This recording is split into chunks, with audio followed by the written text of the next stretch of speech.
in the midst of a culture that undermines the value of words, we can give value to people from our words. In a world that doesn't keep commitments as its very culture, we can deliberately give value to those things that we commit to, and even value those things we don't commit to because they're too valuable for us to say yes and not keep the commitment.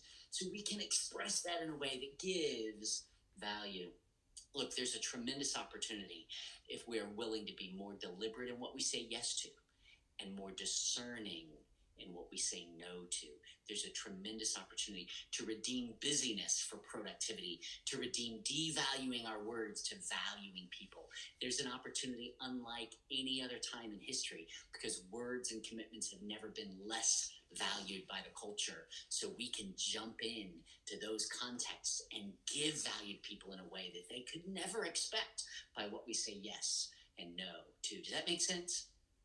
So here's the deal. Our lackadaisical attitude toward commitment not only lacks integrity and steals value from other people, but it actually threatens to make our days busy, right? Because we're saying yes to stuff and then we're just trying to take care of all the things people have asked for from us. We're really busy and not productive. And I consider that really a modern disease of elevating appearance. I'm a good guy because I say yes and get all this stuff done, but it's the wrong stuff.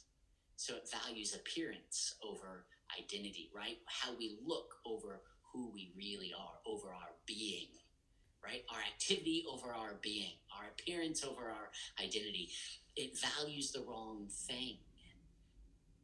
And yet there's a tremendous opportunity to just be about what Christ is about in our lives, so that in the margin that creates, we can be available for what God is doing in any given moment. What if there was nothing on your calendar but what you knew God was doing in your life? What if you could be fully present with your kids when they talked, instead of distracted like Martha by 1,000 things? What if we could always be aware of the presence of Christ? Because whatever we're doing with Him. What if we elevated productivity, moving the pegs forward on God's agenda in our life, how He actually wants to do? What if we could afford to be radically available to Him because we weren't excessively available to everything? I think God wants to redeem our time, because the days are evil, but you're not. Just what we talked about on Saturday. One of the greatest opportunities that we have to live humbly and authentically and give value to others is by becoming more deliberate and discerning with our language and our commitments. So a great habit, maybe you need to see that a little bit more. I ran through that pretty quick. We do it one more time. One of the greatest opportunities to live humbly and authentically today is to give value to others by becoming more deliberate in what we say yes to, and more discerning in what we say no to actually think through the choice and the implications of the choice, and to give value to those that we're committing to in a more overt, conspicuous way. So a great habit for us in employing this idea, to develop a way of thinking about these, I want it to be practical, is to actually not first say yes and then reevaluate later, but evaluate up front before we say yes or no to anything. We actually say yes to a lot and no to a little. And we probably need to rethink that. There was a book by Mark McEwen. I'm not recommending the book, but I'm going to reference it, so I'm going to reference him. Mark McEwen's book, was on essentialism, and he was talking about being about the right things on our calendar and commitments. That's only possible. It's actually what he calls the pursuit of less, the incredible productive pursuit of less. Excellence by doing less, because what we can then do is the right things instead of more things. And that idea of essentialism, that was the name of his book, that idea of essentialism is not doing more to be more productive, but by being more productive by doing just the things we should be doing and not the things we shouldn't be doing. And what that requires is, first of all, deciding for yourself what you are about. What is your work for? What is your family relationships for? What purpose do those serve? So when I'm responding to my child, or I'm deciding on my project timelines, or when I'm answering the phone when someone's calling me, I'm not responding in a way that is inauthentic to who I am or what those relationships are about.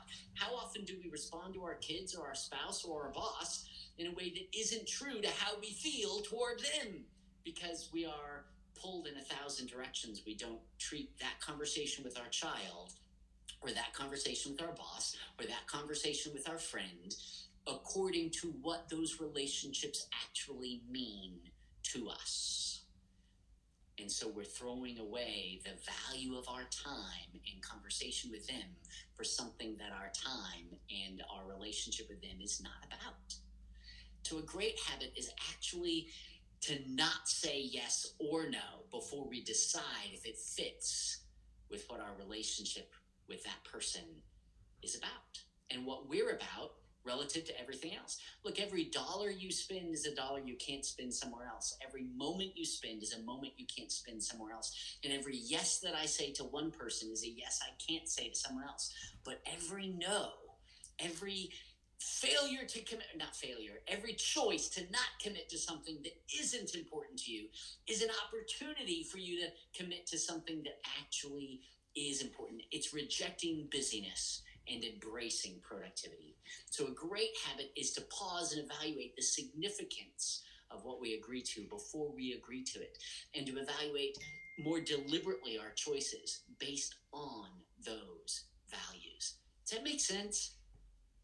So we talked about being more fully present because of Christ's presence and sufficiency for us. That was one habit. And this is very similar. I can afford to be present with you when you're talking to me because I've chosen to be here with you. It's a commitment that I've made, and I can trust God with the time. I don't have to, during my time with you, be thinking about where I'm going next, or during my time with you, be thinking about what I didn't accomplish an hour ago. Instead, I can afford to be fully present with you. In the same way, I can afford to say no to the things that God is not working on in my life, and yes to the things that God is working out in my life. I can afford to do that, and I can afford to give value to you when you ask whether I say yes or no, because I am doing it based on what is truly valuable. Which means the most important thing in my life, what God is actually doing, doesn't line up necessarily for me right now with the incredibly valuable thing that he's doing with you. And so there are going to be some things that you and I are not both involved in. And there are going to be some things that are incredibly valuable. And so that when I say yes, it has more value, because when I say no, it's because you're too valuable to give false commitments to. We actually get to elevate what is important by what we say no to, so that we can truly give value to those things we say yes to.